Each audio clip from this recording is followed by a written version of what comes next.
Ladies and gentlemen, good morning. My name is Ricotta from the University of Padua. The other authors of this work are Professor Meneghetti and Dr. Sorgato and Professor Zappalorto.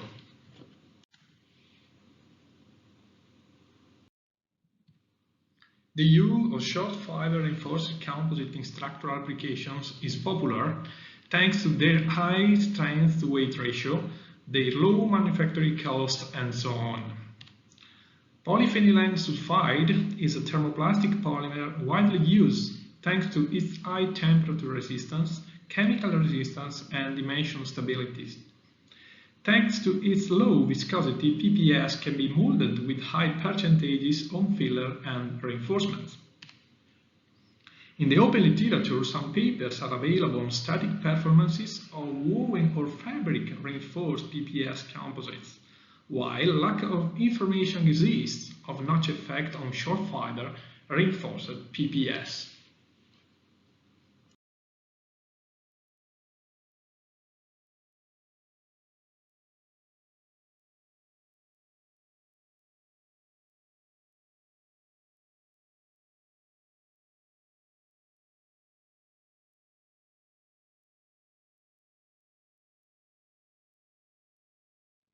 Therefore, the aim of this work is to provide new experimental results useful for engineers involved in structural design with short fiber reinforced composite and understand the effect of the stress concentration, the loading condition, and the fiber orientation angle on the damage mechanism and on the overall strength.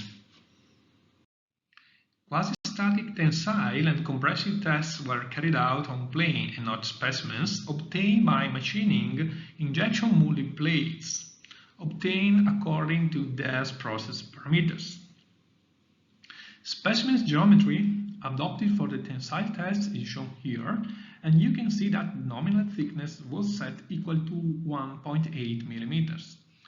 0 degree, 45 degree, and 90 degrees specimens were cut and then tensile tested. In the case of compressive tests, the specimens were designed according to ASTM standard, and the nominal specimen thickness was set equal to 4 mm to avoid buckling during the test. Moreover, due to the limited unsupported length, the material strains were measured by using 3 mm length strain gauges. Concerning the notch geometries, the influence of notch radius and notch depth was investigated. In the case of tensile tests, the notch radius was varied from 0.25 to 10 mm, and during the test, the damage evolution was monitored by means of the digital microscope. In the case of compressive tests, the notch geometry was modified to avoid buckling phenomena, and a centesimal dial gauge was positioned perpendicular to the specimen surface in order to detect potential buckling phenomena. Also in this case, the damage evolution was monitored by means of the digital microscope. The fiber length distribution was measured, and the weight average fiber length was calculated equal to 0.226 mm. Moreover, the through the thickness fiber orientation was observed by means of the scanning electron microscope, and it was observed the typical shell core structure more evident in the case of 4 mm thick specimens. The stress strain curves obtained in the case of plane specimens are shown in this slide. You can see a nonlinear behavior in the case of tensile tests that is more evident in the case of compressive tests. Moreover, as expected in the case of short fiber reinforced composites, the ultimate strength measured during the compressive test is higher than that measured during the tensile tests. The elastic shear modulus G12 was evaluated according to the theory of linear elasticity for orthotropic material, while the out-of-plane properties were assumed as matrix-controlled. The characteristic fractal surfaces of specimens subjected to tensile loads are presented in this slide for 0 and 90-degree specimens. It's evident that the fractal surfaces are perpendicular to the loading direction despite of the different fiber orientation. In the case of compressive tests, we have found that the fractal surfaces are oriented at approximately 40 and 45 degrees. This result is in good agreement with the experimental observation reported by Puck in the case of unidirectional reinforced composite loaded under compression. In this slide, the typical damage mechanisms observed during the tensile tests of plane specimens are shown. As you can see here, in the case in 0-degree specimens, the damage mechanisms observed were fiber failure, fiber pull-out, and profuse crazing. While in the case in 90-degree specimens, the observed damage mechanisms were fiber matrix debonding and matrix deformation. The damage mechanisms observed in the case of compressive loads are shown in this slide. We can see here the damage mechanisms observed in the case of 0-degree specimens, and we have found fiber failure and matrix plastic deformation. In the case of 90-degree specimen, the damage mechanisms were matrix plastic deformation, as you can see here, where the matrix is marred thanks to the tangential stress acting on the matrix. In this slide, the load displacement curves measured during the tensile tests carried out on notch geometry are shown for 0-degree and 90-degree specimens. We can see that in both cases a brittle and quasi-brittle macroscopic behavior was observed. In this slide, the results of the tensile tests carried out on 0-degree notch specimens are realized in terms of the net stress and plotted against the theoretical stress concentration factor referred to the net section KTN. The KTN values were calculated by carrying out 3D linear elastic finite element analysis by using the material properties experimentally measured. On the left side of this diagram is drawn the asymptotes corresponding to the full notch sensitivity condition, according to which the static strength of notch geometries is estimated dividing the material stress, sigma UTS, by the theoretical stress concentration factor. On the right side is drawn the asymptote corresponding to the strength of the sharp V notch, that means 0 root radius, that in this paper was estimated equal to the strength of the V notch case with R equal to 0.5 millimeter. The intercept of two asymptotes was defined equal to KTN star, that is equal to the ratio between the material strength and the strength of the sharp V notch.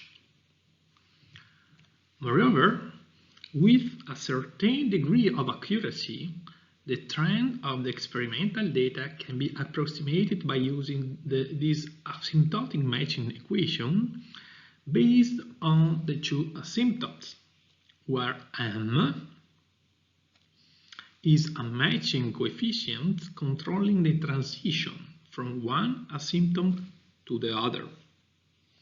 In this work, for 0-degree notch specimen, m was set equal to 2. We can see that the experimental data of notch components tend toward the strength of the point V notch case. The choice to assume that the strength of sharp V notch was equal to that of the specimens having the notch radius equal to 0.5 mm is fully justified by the fact that the region in front of the notch tip where the stress distribution of the rounded notch with R equal to 0.5 mm significantly differs from that of the corresponding sharp V notch has a very limited extension. According to Zappalorto, the size of this region can be estimated equal to 0.016 mm. The same approach was adopted also in the case of 90-degree specimen, and the result is shown in this slide. We can see that the strength of notch specimens is comprised between the strength of plane material and the full notch sensitivity, with a limited number of notch geometries that tend to the V notch trend as compared to the 0-degree specimen that we have seen before. In this case, we can see that the coefficient m was calculated equal to 1.25 with respect to the value of 2 that we have calculated in the case of 0-degree specimens. The fractal surface of broken specimens were analyzed taking advantage of CEM. In the case of 0-degree specimen, for all the analyzed notch radii, the observed damage mechanisms were fiber failure, fiber pull-out, profuse crazing, that are well-known highly dissipative phenomena. Conversely, in the case of 90-degree specimens, fiber matrix debonding and matrix deformation were observed, justifying the quasi-brittle behavior that was experimentally observed. A different behavior was observed under compression, where unpronounced nonlinear behavior is evident in the low displacement curves for both 0 degrees and 90 degree specimens. Different from the tensile data, the compressive results can be summarized with satisfactory accuracy in terms of net stress. The data of notch geometries fall in the ±12% and ±15% scatter band with respect to the relevant strength of the plane materials in the case of 0 degree specimen and in the case of 90 degree specimens. Therefore, we can conclude that notch sensitivity under compression appears to be very limited.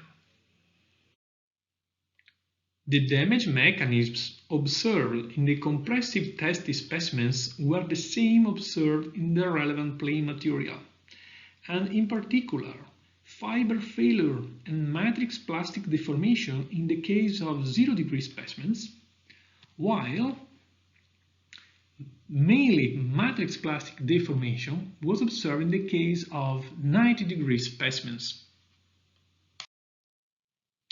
Concerning the plane material, the compressive static strength of 0 degree and 90 degree specimen was 1.33 and 2.48 times higher than the corresponding tensile strength respectively.